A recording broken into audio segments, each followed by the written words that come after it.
Ladies and gentlemen, I appreciate the time given to me to address a current issue in the U.S. today. Every time you flip on the TV or turn on the radio, something is always mentioned about professional sports. Whether it is baseball, basketball, football, or soccer, there is always media on this type of entertainment. But that's all it really is. It's just entertainment. Now, who makes this entertainment possible to watch or even participate in? That is the United States military. Men and women lay down their lives and protect our country and should be paid more than the professional sports players do for their entertainment. Sports are great and all, but soldiers, sailors, marines, and airmen that fight for the right of our freedom deserve more money for their families and their service. According to the 2014 military pay chart, ranks from E1 to E9 only make between $1,531.50 and $4,836.90. That isn't even close to what sports players make. Aside from the sponsors during football, baseball, or basketball games, an article from Lucas Riley states professional sports produce about $25.4 billion in profit from their athletes.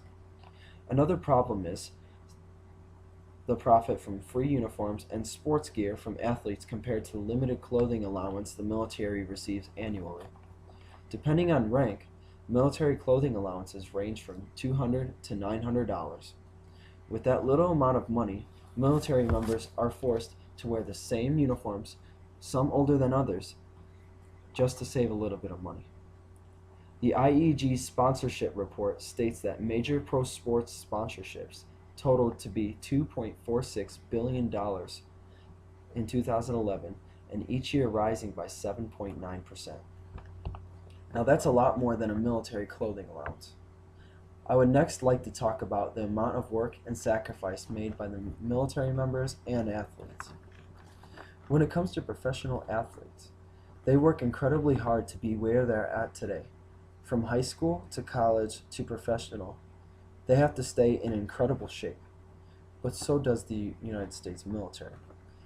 And on top of being in shape and tested for it annually, they have to be operationally ready to every day to pick up and leave their families for 3 months to a year at a time. In all reality, the military makes the biggest sacrifice for the least amount of gratitude or reward. Lastly, I would like to speak about how pay for military members is something that should become effective this year. More pay for the military members can mean a lot of things. One of them is to pay for tuition for the military spouse or child that is currently enrolled in courses. College is definitely not cheap, and without grants or extra money, education would be very hard to manage. Another bright advantage to increasing pay for military members is to have better tools and equipment for the maintainers, office workers, or infantry on the front lines of battle. Due to sequestration and limited funding to the Department of Defense, the military is forced to buy supplies off of the cheapest producer to fit the needs and quantity of enlisted and officer personnel. With a greater paycheck, members can buy more items like tougher uniform material and quality steel-toe boots for maintenance. Also, faster computers and technology to mission readiness can be obtained. Furthermore, professional sports teams are something many people idolize, whether it's walking down the street, being at a bar, or relaxing on the beach. Some sort of sports memorabilia is very likely to be seen, but many people do not take the time to realize how important it is to recognize our military and what they do every day selflessly for our country. And for them to get paid more than professional sports teams, that should not be too much to ask for.